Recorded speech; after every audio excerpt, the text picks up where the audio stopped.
Hello friends, welcome to delicious cravings kitchen. आप सभी का स्वागत है आपके अपने किचन में। तो चलिए बनाते हैं सूजी से बिल्कुल नए तरह का नाश्ता। सूजी से आप सेम रेसिपीज बनाकर बहुत बोर हो चुके होंगे, तो आज बनाते हैं बिल्कुल नए तरह का नाश्ता जो आप जब मन चाहे बना सकते हैं और बच्चों को भी ये टिफिन में दे सकते हैं। चलिए शुरू करते हैं। सबसे पहले ले लेंगे एक बड़ा सा मिक्सिंग बोल, उसमें डाल देंगे 1.5 कप बारीक सूजी। ध्यान रखिएगा कि आपको बारीक वाली सूजी ही लेनी है, अगर मोटी है तो उसे थोड़ा सा ग्राइंडिंग जार में चला लीजिए। और अब लीजिए 1 कप पानी। पहले आप 1 कप पानी डालेंगे और उसके बाद ज़रूरत होगी तो हम और पानी डालेंगे। और जैसे ही आप 1 कप पानी डालते हैं आप देखेंगे सूजी तुरंत पूरा पानी पी जाएगी। देख रहे हैं आप, पूरी तरह से सूजी ने पानी को एब्जॉर्ब कर लिया है। तो हमने यहाँ पर 1.5 कप सूजी ली है और आधा कप पानी मैं लूँगी, जिसमें से मैं आधा पानी डालने वाली हूँ और आधा पानी मैं बाद में डालूँगी, क्योंकि हमें इस बैटर को बहुत ज़्यादा लूज़ नहीं रखना है, हमें थोड़ा सा इसकी कंसिस्टेंसी को थिक रखना है। तो थोड़ा पानी डालकर हम पहले इसे मिक्स कर लेंगे और अगर ज़रूरत होगी तो फिर हम बाकी का बचा हुआ पानी इसमें डालेंगे। तो देख रहे हैं आप, बाकी का पानी भी सूजी ने बहुत अच्छी तरह से एब्जॉर्ब कर लिया है। अब हमें इसे रखना है कम से कम 15 से 20 मिनट के लिए रेस्टिंग के लिए, ताकि ये जितना भी पानी है अच्छी तरह से पी ले और पूरी तरह से फूल जाए। तो बस इसे ढक्कन लगाकर आपको 15 मिनट के लिए छोड़ देना है ताकि ये सूजी पूरी तरह से सेट हो जाए। तो मिलते हैं 15 मिनट के बाद। और लीजिए तकरीबन 15 मिनट हो चुके हैं और ये देखिए सूजी यहाँ पूरी तरह से अब पानी को एब्जॉर्ब कर चुकी है। देख रहे हैं आप, इसका टेक्सचर चेंज हो गया है और ये काफ़ी थिक हो गई है। तो ये जो बैटर है हमें थिक रखना है, लेकिन मुझे ये बहुत ज़्यादा थिक लग रहा है, तो बाकी बचा हुआ थोड़ा सा पानी जो हमने साइड में रखा था वो भी हम डाल देंगे। तो कुल मिलाकर हमने सूजी ली है 1.5 कप और पानी हमने डाला है 1.5 कप। और सूजी आपको लेनी है बारीक वाली, अगर मोटी है तो ध्यान से उसे ग्राइंडिंग जार में थोड़ा सा चला लीजिए और फिर इस्तेमाल कीजिएगा, वरना आपका ये नाश्ता बिल्कुल भी अच्छा नहीं बनेगा। तो बस पानी डालने के बाद हमारा ये जो बैटर है कुछ इस तरह से होना चाहिए। तो ये पूरी तरह से अब रेडी है। अब डाल दीजिए इसमें बारीक कटा हुआ हरा धनिया, बिल्कुल थोड़ा सा डालना है। और अगर आपके पास रेड चिली फ्लेक्स है तो ज़रूर डालिएगा, इससे ये बैटर देखने में बहुत सुंदर लगता है और खाने में ये नाश्ता और भी ज़्यादा अच्छा लगता है। अब इसके बाद हम इसमें डालेंगे स्वाद अनुसार नमक, और नमक डालने के बाद इसे भी हम अच्छी तरह से मिक्स कर लेंगे ताकि बैटर बहुत अच्छी तरह से सेट हो जाए। तो चलिए आगे बढ़ते हैं और करते हैं आगे की तैयारी। अब हम लेंगे यहाँ पर एक बड़ा आलू जिसे मैंने कद्दूकस कर लिया है, एक बड़ा प्याज जिसे मैंने बारीक चॉप कर लिया है, 2 हरी मिर्चें इसे भी काट लिया है, थोड़ा सा मैंने लिया है पनीर, उसे कद्दूकस कर लिया है, एक छोटी शिमला मिर्च उसे काट लिया है, और पत्ता गोभी बिल्कुल थोड़ी सी, और हरा धनिया। सारी ही चीज़ों को आपको फाइनली चॉप करना है और इससे बनाने वाले हैं हम स्टफिंग। तो अब लेते हैं एक छोटी सी कढ़ाई और उसमें हम डाल देंगे 1 चम्मच तेल। गैस के फ्लेम को लो रखिए, तेल को अच्छी तरह से गर्म कर लीजिए और डाल दीजिए उसमें 1 छोटा चम्मच राई। अब राई को अच्छी तरह से चटकने दीजिए और जैसे ही राई पूरी तरह से चटक जाती है हम इसमें डालेंगे हरी मिर्च जिसे हमने बारीक कट करके रखा है। तो मैंने यहाँ पर 2 हरी मिर्च ली है जिसे मैंने बहुत बारीक सा काट लिया है। गैस के फ्लेम को लो रखिएगा ताकि बिल्कुल भी ये जले नहीं, और डाल दीजिए अब इसमें प्याज। अब प्याज को डालने के बाद आपको इसे हल्का सा सौते कर लेना है। बस ये हल्का सा गुलाबी होना चाहिए, क्योंकि हमें इसका क्रंच जो है वो बरकरार रखना है, इसे बहुत ज़्यादा नहीं पकाना है। और जैसे ही प्याज थोड़ा सा पक जाता है हम इसमें डालेंगे आधा चम्मच अदरक लहसुन और हरी मिर्च की पेस्ट। आप थोड़ा सा इसे भी पका लीजिए ताकि इनका कच्चापन पूरी तरह से निकल जाए। और इसके बाद हम इसमें डालेंगे स्वाद अनुसार नमक, चुटकी भर अब डाल दीजिए इसमें हल्दी, 1 छोटा चम्मच डाल दीजिए लाल मिर्च पाउडर, 1 छोटा चम्मच इसमें डालिए अब जीरा पाउडर, ये भुना जीरा पाउडर है।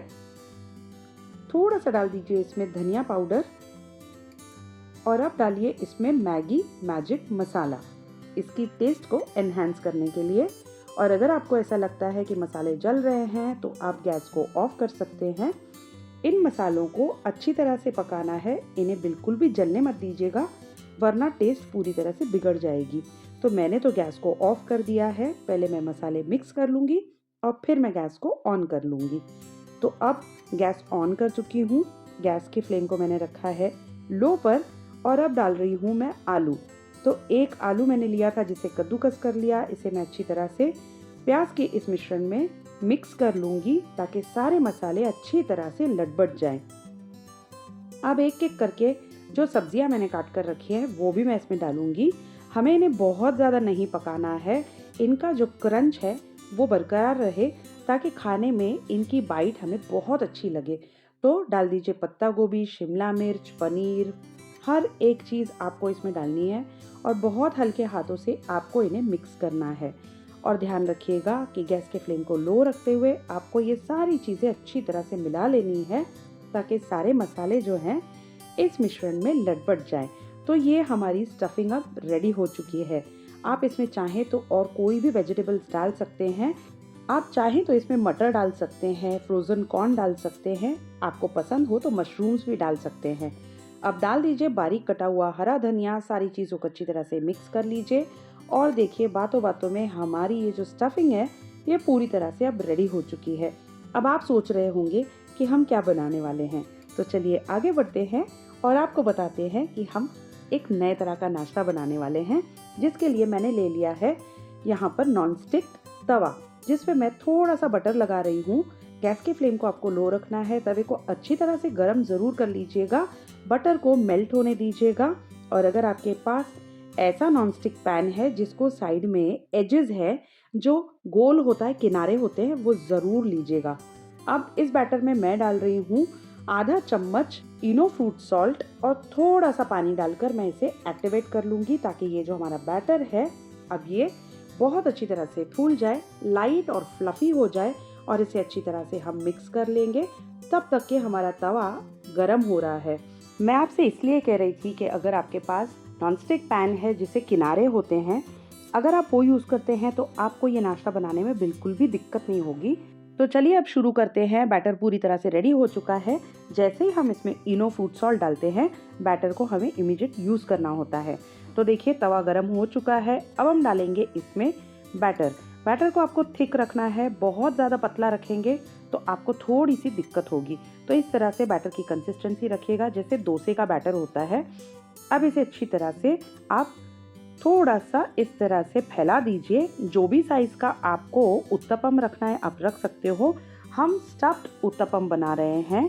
ये अलग तरह का नाश्ता है जिसमें हम काफ़ी सारी वेजिटेबल्स यूज़ कर रहे हैं जो बहुत ज़्यादा हेल्दी होती है। बच्चे अक्सर सब्जियां खाने में आनाकानी करते हैं और प्लेन उत्तपम खाकर हम बहुत बोर हो चुके हैं, इसलिए हम बना रहे हैं एक नए तरह का उत्तपम। तो अब इसे धीमी आंच पर आपको ढक के रखना है कम से कम 3 से 4 मिनट तक, जब तक कि इसकी ऊपर की ये सतह है पूरी ड्राई हो जाए। ये बिल्कुल भी जलेगा नहीं, आपको धीमी आंच पर ही रखना है। और देखिए ये ढक्कन हटाने के बाद पूरी तरह से ऊपर से ड्राई हो चुका है। थोड़ा सा ब्रश की हेल्प से लगा दीजिए तेल, बटर या घी, आपको जो भी पसंद हो। बस वो लगाने के बाद हमने ये जो स्टफिंग रेडी करके रखी है उसे हम डालेंगे इस उत्तपम के ऊपर। आपको एक पतली सी लेयर बिछानी है। इसे फ्लैट कर दीजिए और हल्के हाथों से इस तरह से पूरे उत्तपम पे स्प्रेड कीजिए। ध्यान रखिएगा कि इसके किनारे खाली रखने हैं और इसे अच्छी तरह से प्रेस कीजिएगा और इवनली स्प्रेड कीजिएगा। कहीं मोटा कहीं पतला बिल्कुल भी मत रखिएगा। गैस के फ्लेम को आपको लो ही रखना है। और जैसे ही आप ये स्टफिंग डालते हैं आप फिर से अब इसके ऊपर डालेंगे बैटर। अब बैटर ध्यान से डालना है ताकि ये बैटर हर तरफ अच्छी तरह से फैल जाए और कहीं भी मोटा या पतला ना रहे। इसी वजह से मैं आपसे कह रही थी अगर आपके पास नॉनस्टिक पैन है जिसके किनारे हैं तो आप उसमें बहुत इजीली बना सकते हैं, क्योंकि उसमें शेप का डर नहीं होता और जब हम बैटर डालते हैं तो आराम से बैटर अपने आप किनारों पे स्प्रेड हो जाता है। तो हमें ये फ्लैट तवा होने की वजह से थोड़ी सी मेहनत करनी पड़ रही है। अगर आपके पास नॉनस्टिक पैन है उस तरह का तो डेफिनेटली यूज़ कीजिएगा, बहुत आसानी से ये नाश्ता बन जाएगा। अब ये बैटर डालने के बाद आपको इसे पूरी तरह से कवर करना है और इवनली स्प्रेड करना है। अब इसके साइड से बिल्कुल थोड़ा थोड़ा सा तेल डाल दीजिए ब्रश की हेल्प से, ताकि ये बिल्कुल भी नीचे चिपके नहीं और आपको निकालने में बहुत आसानी हो। वैसे तो ये नॉन स्टिक है तो इस वजह से बिल्कुल भी हमें डर नहीं है, लेकिन थोड़ा सा तेल डाल दीजिए। आप एक बड़ा सा ढक्कन लीजिए और इसे ढक्कन लगाकर 3 से 4 मिनट तक अच्छी तरह से पकने दीजिए ताकि ये पूरी तरह से सेट हो जाए। वैसे तो हमने इसके अंदर जो स्टफिंग यूज़ की है वो तो पकाई है, बस ऊपर की लेयर जो है वो अच्छी तरह से ड्राई हो जाए। तो देखिए 3-4 मिनट हो चुके हैं। अब मैं ढक्कन हटाने वाली हूँ और ये लीजिए ऊपर की तरफ भी ये बहुत अच्छी तरह से पक चुका है। इस स्टेज पे अब हम डालेंगे इस पे आधा चम्मच बटर। अगर आपको पसंद हो तो आप तेल, घी, बटर जो चाहे वो लगा सकते हैं। एक ब्रश की हेल्प से इसे भी अच्छी तरह से आपको लगाना है ताकि ये मेल्ट हो जाए। और अब क्योंकि ये नीचे की तरफ बहुत अच्छी तरह से पक चुका है तो हम इसे फ्लिप करेंगे, इसलिए सब तरफ अच्छी तरह से घी, तेल या बटर लगा दीजिए। अब लीजिए एक पलटा और एक नहीं 2 पलटे लीजिएगा ताकि फ्लिप करने में दिक्कत ना हो। बस इसे फ्लिप कर दीजिए। गैस के फ्लेम को आपको लो ही रखना है और इसे अब नीचे की तरफ से भी अच्छी तरह से पकाना है। थोड़ा सा पलटे की हेल्प से इस तरह से दबाते रहिए। इसे भी 2-4 मिनट लगेंगे पकने के लिए। नीचे की सतह जब तक पकती नहीं है आपको इसे इसी तरह से रहने देना है और जैसे ही ये नीचे की तरफ से पक जाए इसका मतलब है कि हमारा नाश्ता पूरी तरह से रेडी हो चुका है। बस थोड़ी देर में हमारा ये नाश्ता रेडी हो जाएगा देखते ही देखते। देखिए मैं आपको इसे पलटा के दिखाती हूँ। देख रहे हैं आप कितना क्रिस्पी बना है ये। तो इसी तरह से आपको तेल, घी, बटर यूज़ करते हुए उलटते पलटते इसे बनाना है ताकि ये दोनों तरफ से बहुत आसानी से पक जाए। और लीजिए हमारा ये नाश्ता पूरी तरह से अब रेडी हो चुका है। तो इसे अब हम निकालते हैं एक थाली में और परोस देते हैं। तो अब आप इस नाश्ते को खा सकते हैं गर्मा गर्म। हम इसे कट करेंगे एक पिज़्ज़ा कटर से और मैं आपको दिखाती हूँ कि ये कितना ज़्यादा टेस्टी बना है और इसकी फिलिंग देखिए अंदर कितनी अच्छी तरह से पक चुकी है। तो ये ऊपर से क्रिस्पी, अंदर से सॉफ्ट और बहुत ही यमी टेस्टी लगता है। एक बार इस रेसिपी को ज़रूर ट्राई कीजिएगा और मुझे कमेंट करके बताइएगा कि आपको ये रेसिपी कैसी लगी। चैनल पे अगर पहली बार आए हैं तो प्लीज़ चैनल को सब्सक्राइब कर दीजिए। बेल आइकन को दबाकर ऑल पे ज़रूर प्रेस कीजिएगा ताकि आने वाले वीडियोस की नोटिफिकेशन आपको समय समय पर मिलती रहे। चैनल को हमेशा सपोर्ट करने के लिए आपका बहुत बहुत शुक्रिया and thank you for watching the video.